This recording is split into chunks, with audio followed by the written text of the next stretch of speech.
And there, of course, is an identity which is being shaped with Virginia, leading with Bordeaux varieties, specifically Cabernet Franc, kind of the pioneer, maybe varietal. And of course, you have things like Chardonnays and other varieties, Rieslings and so on as well. You must be a wonderful treasure trove of information, because you, of course, work with 15, 20 other producers, viticulture and winemaking. Could you talk a little bit more about the other varieties as well? You mentioned Petite Manseng, Petit Verdot, Tannat as well. Yep. So can you mention why potentially those are good for Virginia? They work in Virginia. Is there anything that strikes you as really a significant grape variety for Virginia out of those other ones? Well, for me, they work for me in my location, and they work in other I know they work for other people as well. Now, I'm not saying those are the, I mean, for me, those three varieties, Petit Verdot, Manseng, and Tannat, are kind of, over the years, I've discovered those are really our varieties for where my vineyard is. And for other people as well. Very unique character, and I think it goes back to the heat, the humidity, the climate we have, that these varieties really thrive and are consistent. The main thing for me is consistency. Weather can be challenging in the fall, so even with rain or hurricanes or bad weather, they ripen year in, year out with either good to great quality, where some other varieties not so much. So those are, again, the acidity for me in our climate is great. Now, further north where our Chardonnay vineyards in Loudoun County, that might not be as easy for some. I'm not saying that there's plenty of great wines from those same varieties up there, but might not be as consistent. So again, in our Shenandoah Vineyards property, we have Riesling, we have Pinot Gris, we have Blaufränkisch Lemberger, which we actually market as Lemberger, and then so there's different areas of the state that certain varieties, unique varieties, are coming on, besides the the fighting varietals of Chardonnay and Cabernet. But Cabernet, I'd have to actually say Cabernet Franc, by far across the state, no matter what region, is our kind of our workhorse, our grape that can really shine no matter where you are in Virginia. It really seems to adapt, and it's one of those varieties that again, consistency is there, but it really, for me, is more a reflection of the vineyard more than any variety, because Cabernet Franc, in hot years and dry years, we can get some really incredible extraction and color and density. In off years, rainy years, it still makes a great wine, but might be a little lighter, fruitier, more. So for me, it's and we do a lot with it. I make a Blanc de Noir method, traditional from it. People make rosé, blends, varietals. So it's kind of the grape for us in Virginia that really seems to take on a lot. And is it you said workhorse grape variety? It's multifaceted, producing more fragrant styles, lighter styles, depending on the vintage, more extracted. What, in terms of its characteristics as a grape and a grapevine, enables it to have that consistency? Is it strong against winter frost? Is it more successful flowering? Can you crop higher? It doesn't impact the, with the high vigor, it doesn't impact the qualities.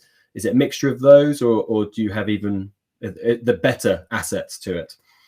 Well, I think it's a combination of everything. I mean, it's obviously a little more winter hardy than some other varieties. It buds out a little bit later than some other varieties in spring, so less frost prone.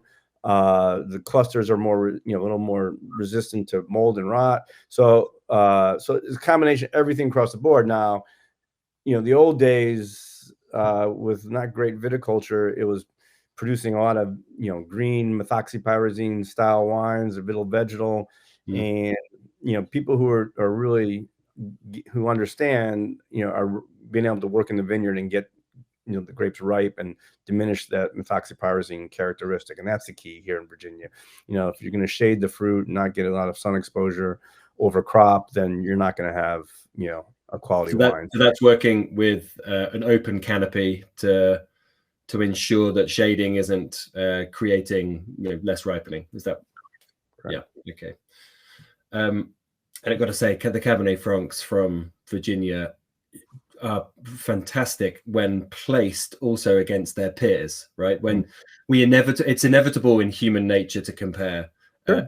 and we always do it. But of course, you would argue that Virginia Cabernet Franc is its own beast, right? It doesn't need to compare against the Loire Valley and so on. But I really do think you can put it in a lineup with great Cabernet Francs of the world, and it's so consistently high quality. It easily punches above the weight that people would expect, which I love of Cabernet Franc. Just going back to a point about the other less traveled grape varieties in Virginia, the kind of rarer ones. I wanted just to link in to the history we're talking about, and maybe you can talk a little about this because I'm not 100% sure, but was it Tony Wolff who first brought Petite Manseng into the state? Is that correct? Yes. Yeah. And there's, Tony Wolff's research station did a lot, whether it was Petite Manseng, Petit Verdot, or Tannat. But Dennis Horton at Horton Vineyards was really a big force in terms of experimental plantings and taking some of the research from Tony and running with it and making it more commercially available. And so, I would not have chosen those varieties, except I took over the Honolulu Vineyard 12 years ago that Dennis had planted with those varietals. And so I had to learn on the job, and really found, actually it was probably about 14 years ago, but when I had this Petite Manseng that most people were doing off dry to sweet, and I realized the ripening process at that site, a very hot site, and that the acids were coming down to a point where we could make a dry wine without too much acidity. And that led me to, start making a dry Petite Manseng. And I believe it was one of the first ones in the state that was totally dry, because, it was hard. It was hard to do because of the acidity, and also the alcohol levels are a challenge, because, if you wait for that acid to drop, you're approaching 15+% alcohol. But this site was unique, and we can, still have a little bit higher alcohol than, a lot of other dry wines, 14+, but we were able to get the balance, and, that's the key. And so it was something that, the visionaries like Dennis and Tony and a few others had, experimented with, that we kind of picked up the ball and ran with it. Fantastic. And it's lovely when those kind of things happen. You mentioned you probably wouldn't have planted those varieties, but now you have them and they're maturing as a vine, and you're creating the styles from Petit Verdot, Tannat, and Petite Manseng. Thank God you have got them, because they are so good. They are really delicious. And I've really been impressed. I'm not the biggest fan of, say, big aromatic varieties like Viognier.